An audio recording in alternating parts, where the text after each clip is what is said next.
우리나라는 휴전 중이긴 하지만 여전히 전쟁 중인 국가이기 때문에 많은 분들이 국방의 중요성에 대해서는 잘 아실 것 같습니다.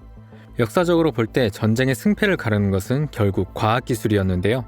우리나라에서 국방과학기술과 관련해서 좋은 소식들이 많이 들려오고 있습니다.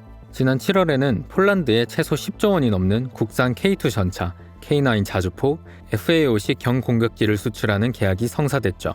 탄약 운반 장갑차를 비롯한 물량까지 포함하면 그 규모가 최대 40조 원이 될 수도 있다고 합니다. 작년에는 우리가 독자적으로 설계하고 건조한 도산 안창호함이 취역했고 국산 잠수함 발사 탄도미사일 SLBM 시험 발사에도 성공했죠.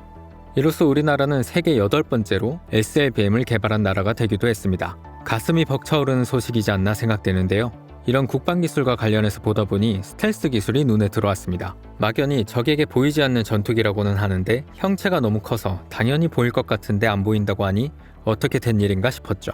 그래서 스텔스 기술에 대해서 아는 척 해보겠습니다. 탐지 기술과 스텔스 기술은 창과 방패의 관계라고 할 수 있는데요. 아주 작은 신호라도 잡아내서 적을 탐지하고자 하는 기술과 조그마한 신호라도 노출을 최소화해서 적에게 들키지 않으려는 경쟁이죠.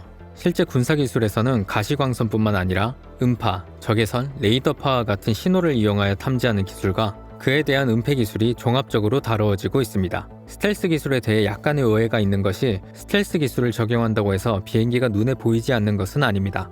그런 기술이 나오려면 아직 많은 시간과 비용이 필요할 것입니다. 오랜 시간이 걸려서 메타물질이라는 것이 빠르게 발전하면 레이더에도 포착되지 않고 눈에도 보이지 않는 스텔스 기술도 나올 수 있겠죠. 현재 사용되고 있는 탐지 기술은 주파수가 낮은 레이더파를 주로 이용합니다. 적외선과 가시광선이 수 킬로미터 또는 수십 킬로미터의 관측 가능 거리를 가지는 데 비해 레이더파는 수백 킬로미터의 관측 가능 거리를 가지기 때문이죠. 비행기는 속도가 매우 빠르니까 멀리 있는 비행기를 빠르게 관측하는 것이 중요하겠죠. 우선 레이더의 원리를 살펴보면 박쥐가 일정한 방향으로 초음파를 발사한 후 물체에 부딪혀 되돌아오는 초음파를 이용해 그 물체의 방향과 거리를 파악하는 것과 비슷합니다. 레이더파를 방사하고 그 전자파가 되돌아온 방향과 시간을 이용해서 사물을 파악하는 거죠. 스텔스 기술은 이 레이더망을 피하는 기술입니다.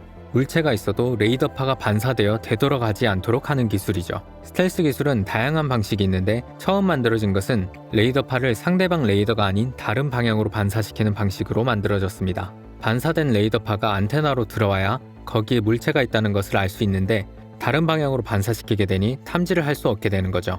이후에는 레이더파를 흡수하거나 투과시키는 기술까지 나왔습니다. 레이더파를 흡수하기 위해서는 기체에 특수 페인트를 칠하게 되는데요. 특수 페인트 속에는 아주 작은 철 알갱이들이 들어있고 이 철 알갱이들이 자기장을 형성하도록 배열되어 있습니다. 특수 페인트는 전자기파를 반사시키는 대신 흡수한 후 열의 형태로 소실시켜 레이더에 포착되지 않는 거죠.